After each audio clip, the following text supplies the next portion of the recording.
Okay guys, today meron tayo ditong Euromotors na scooter na i-review. Ito ang Griffin 180. So, let's go! Ang naka-projector pa, walang niya oh. Malakas naman yung projector. Malakas din, naglagay lang talaga ako MTL. Okay, so itong Griffin 180. Griffin PH. Griffin. Okay. Griffin 180. Sabi, Euromotors. So, according kay sir, ano na to? Liquid cooled, no? 180cc na 4 valves. Tapos, ECU na din, no? Tingnan natin yung panel. Paano ba ito? Pipilitin mo. Ayun. Guwapo din ang panel, oh. Hey. Gas. RPM. Speedo. Odo. Ayos eh. Guwapo. Stock din to, sir. Stock yan. Maganda na din ang ano yun, oh. Quality na, oh. Not bad. Ano? Mas mabilis to sa Aerox, guys. Tolling. Oh, ito pa malupit. Stock seat. Inang yan. Carbon. Oh. Grabe naman yan. Oh, yung gas tank andito. Tapos, ayun nga, liquid cooled siya. Yung kay boss naka-pipe na eh. Orion, ganda oh. Tago yung bracket sa baba lang oh. Linis. Nice one, Orion. Yun oh. Uy, kamukha ng ano yung ano, dito, pang-click din. Ang inaangas na ito, men. Oh. Pati tire hugger sir, stock na to. Stock.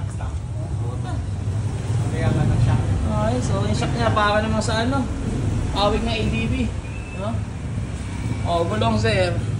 Ang gulong niya mga sir ay 120/70. Tapat na din.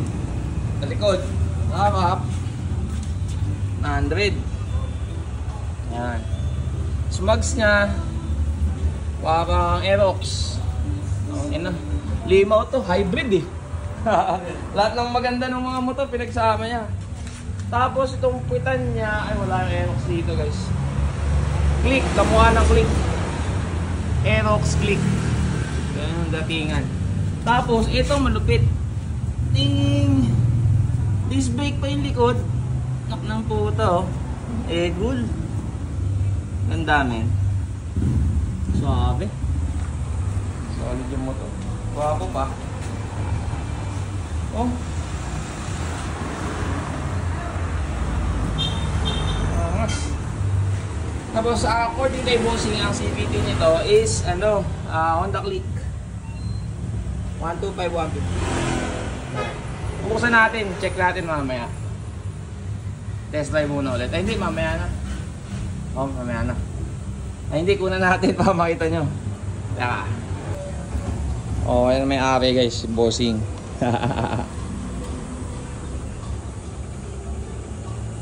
Ano, airport to ah. Ganda na motor eh.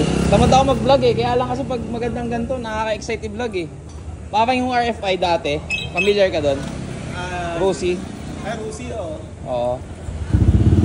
Kaya lang, disappointing yung takbuhan nun. Ang lakas pa sa gas.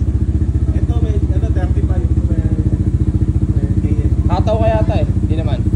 ano lang, tama. Pero ganun talaga, 180cc. Okay na yun. Matipid na din. Ayan guys, sesing natin. Hey! Sabi yung atak. Guys, ano pa lang to? Stock pa yung panggilid. Ang ino, madam ba?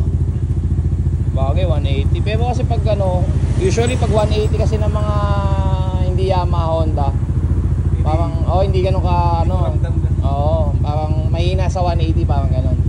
Oh, ito hindi, lakas. Sabi naman.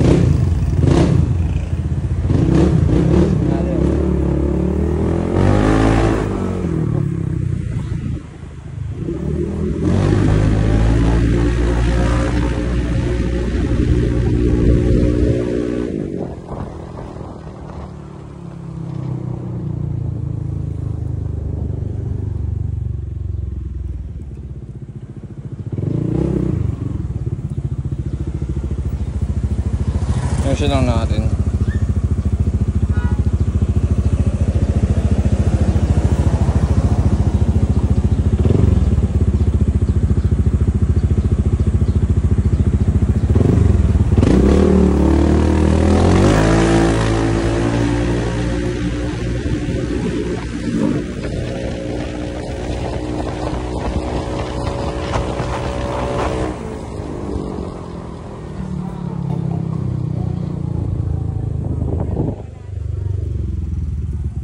Asan pa yun, no?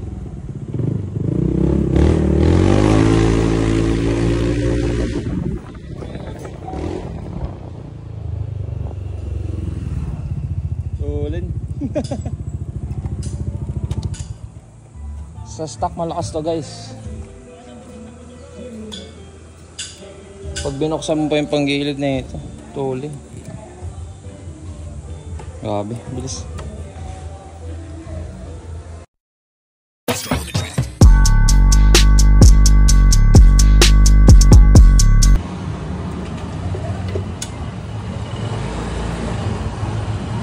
Okay, so foam pa. May foam. Okay guys, so ito ang fully set nya.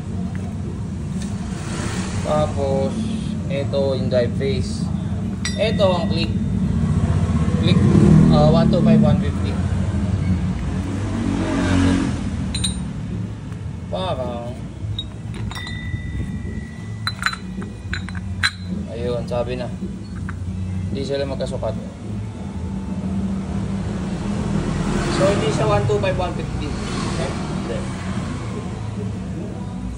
Ano to? 160 mga ganyan. Oo, parang PCX.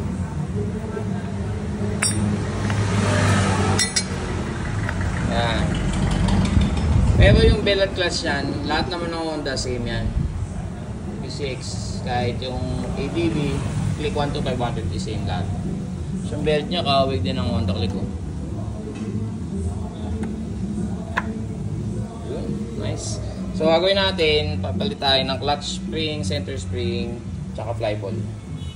Sukatin ko muna yung stock niya. Laters. So ayun guys, tapos akin timbangin itong mga bola-bola. Ito na yung mga kakabit ko muna. Center flyball tsaka clutch spring, which I think sakto lang naman.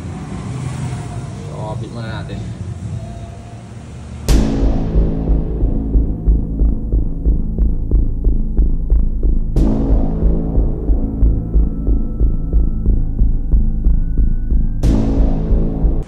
You know, Testing. anak pa na.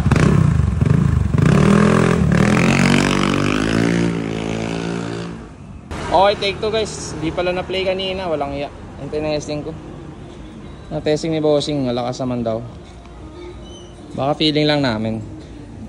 Comment nyo na lang kung matulin.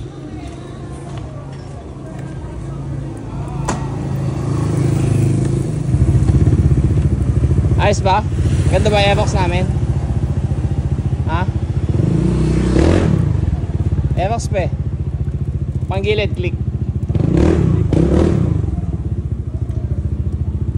Iba pings gagi.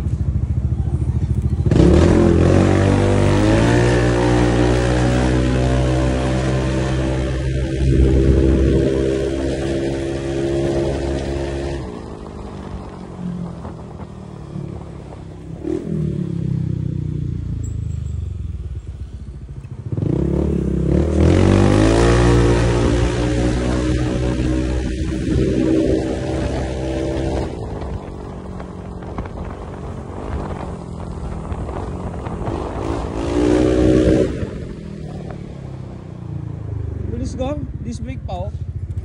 Putang ina. Tinto malala. Ayos guys. Pwede na to. Nalalasin mo? Hindi ko maminig ang ingay ng pipe mo eh. Pag medyo mabagal, mas malakas siya eh. Tingnan natin. Tulin guys. Iniisip na nakapalit. Pwede, pwede. May